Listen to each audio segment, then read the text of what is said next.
We have talked about some of the most peaceful, smaller community fish, but what about the gentle giants? Okay, maybe not giants, but still bigger than the most common community fish. So today we're gonna cover 5 of the most peaceful, bigger fish out there for your bigger community tank. My name is Jennifer and you're watching Fishy Pet Keeping. Stay tuned!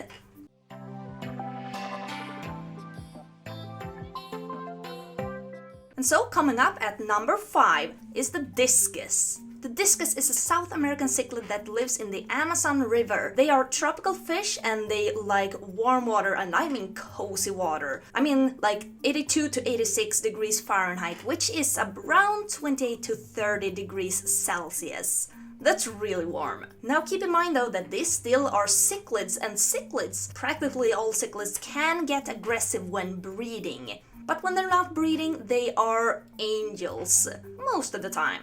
Now these are not for the beginner fish keeper. I wouldn't recommend this for a beginner really. I have never kept discus in my life. They are for the more advanced fish keepers, but many people also think that discus are pretty easy to keep if you just follow a schedule with water changes and stuff. But if you fall behind on those water changes and maintenance, you could end up with the sick discus. And in the worst case, dead discus.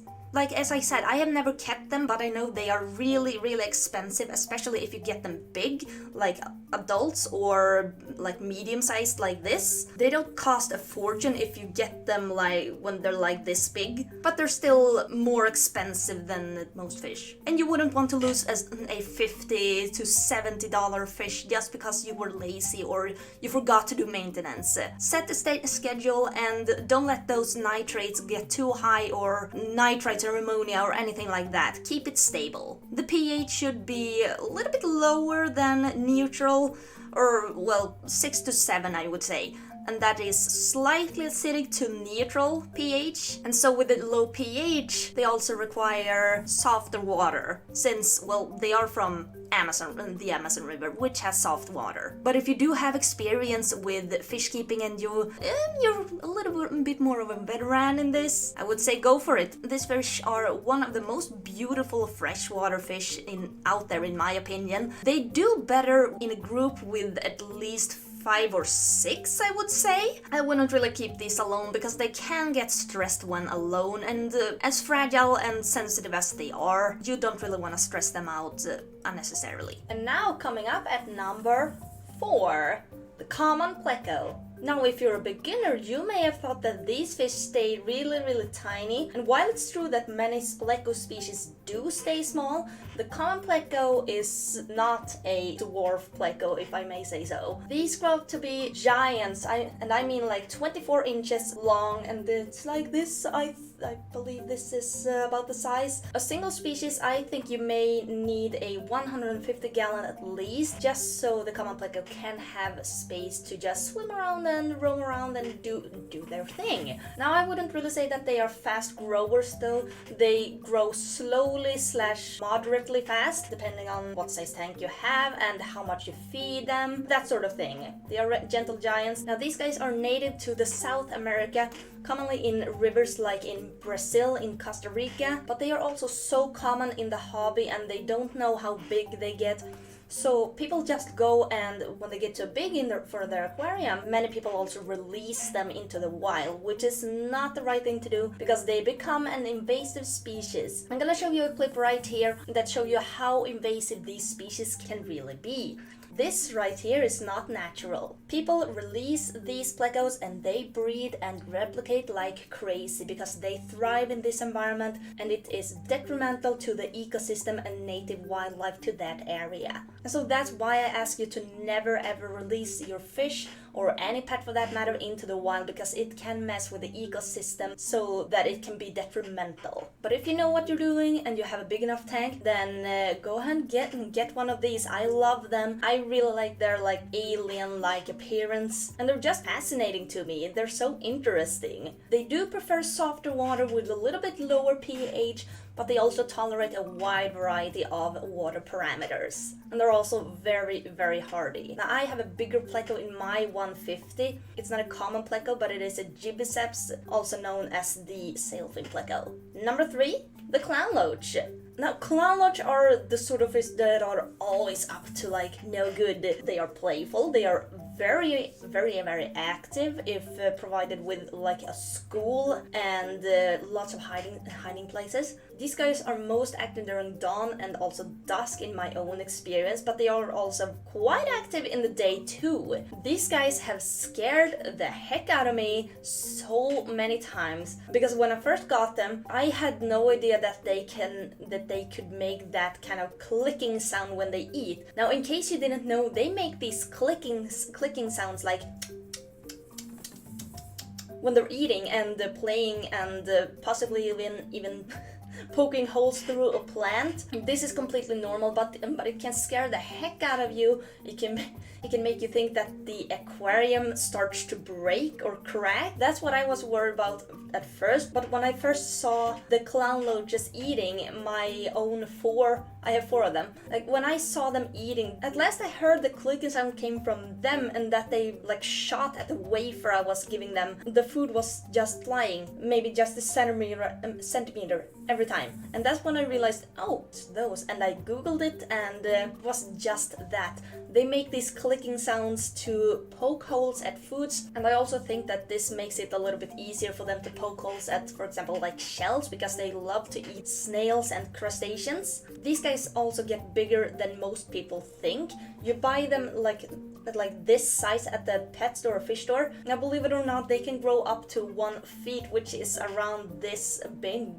They are slow growers though. I have 4 of them, and the biggest one has grown to around this size, and I've had them for about 1 year maybe. So they're still juveniles, even though they're this big. They're still growing. That's what I'm saying. So you can get a grow-out tank for them just because they are such slow growers. And when they get bigger, you can either like trade them in or get a bigger tank for them. And I recommend at least 150 for a group of about 4, just because they're big and they are schooling fish. And they're very fast, they're very active, and they love to swim around all the time. In the wild, they are native to the waters of Indonesia, and they like their water a little bit on the softer side and also a lower pH, around 6 to 7.2. Now, the most common disease with clownloaches would be ick. I've heard. I've never had to deal with ick myself. I know, I'm lucky. But they're mostly susceptible to this when the water is either dirty, they are stressed, and ick commonly shows itself as white spots that look like tiny grains of salt or sugar. You probably don't need to worry though, because it is easy to treat. There are tons of medications out there you can buy specifically for ick if it so happens in your tank.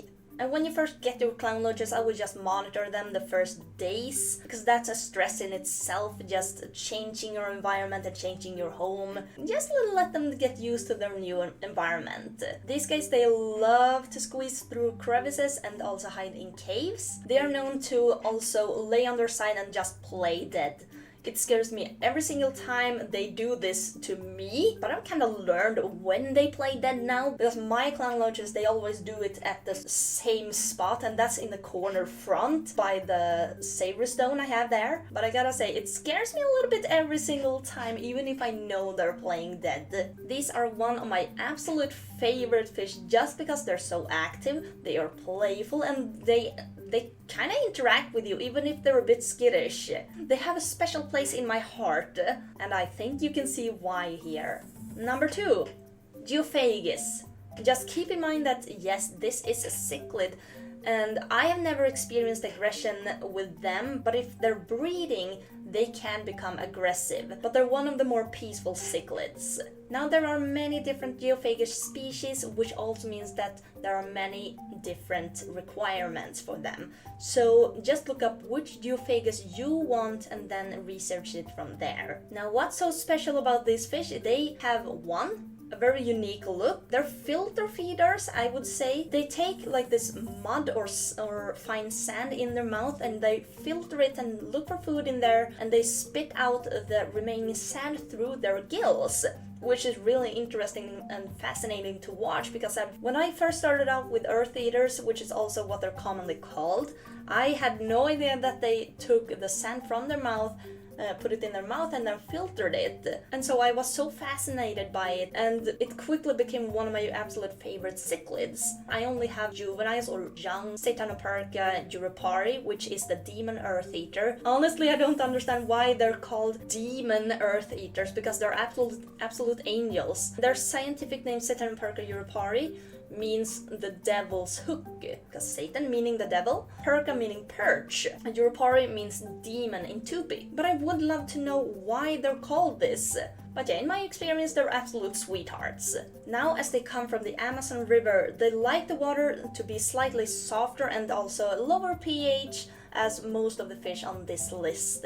These fish are also popular with planted tanks. I have never had a bad experience with these fish, like digging up plants or such. I don't know, it may happen when they grow up a little bit more, but I have never had a bad experience with them yet. But I would just keep in mind too, if you buy plants for your Geophagus tank, then I would dig down the plant a little bit deeper than you normally would, just so the fish won't dig it up again when they're filtering. So if you want a fish that's always interesting to watch and it's really fun to feed, whenever it's feeding time for my earth eaters, they're one of the first fish to come up there and just wait for the food. For the food, I use slowly sinking pellets or flakes, just because I have noticed that they prefer to eat mostly from the middle of the tank or from the bottom. Finally, number 1 is the glass or ghost catfish. Now, let me explain. I know that these fish are not very big, but they are bigger than most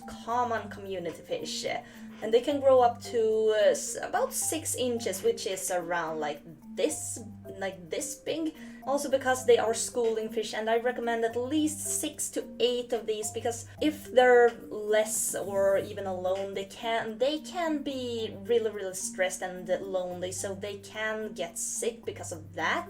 And keep that school in a 30-gallon or more. Now, it's a bit of a controversy, because I know that some people may find these fish a little bit boring, and I understand why, because they tend to swim around in the same spot all day, and I know that a lot of people want a little bit more active fish, a little bit more colorful. But what I find this fish so fascinating about is because of their unique look, their long whiskers and their transparent look on their bodies, which is obviously why they're called the glass or ghost catfish. But I find them very unique looking.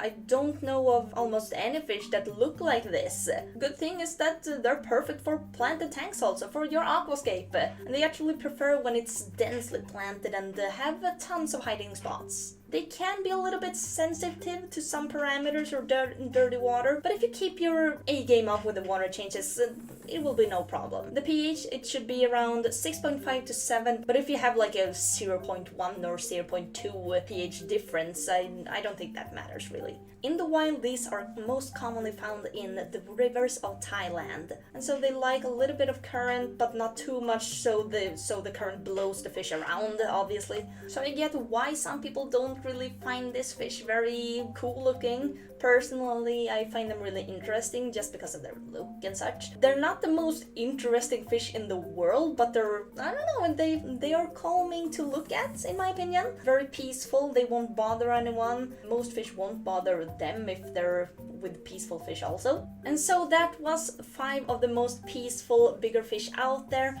Keep in mind though that there are tons of other fish that you can research if you don't want any of these fish for your aquarium. Make a quick Google search for the most peaceful bigger fish and you'll be good to go, and just do your research. Now, if you found this video useful, then don't forget to give it a like to let the YouTube algorithm know. If you want to see more like this, then don't forget to hit that subscribe button. It doesn't cost you anything and it would help me out a lot. I do post educational videos, top 5 videos, and also some vlogs also. Mostly about fish, but also about reptiles too. Thank you everybody so much for watching, and I will see you in the next video.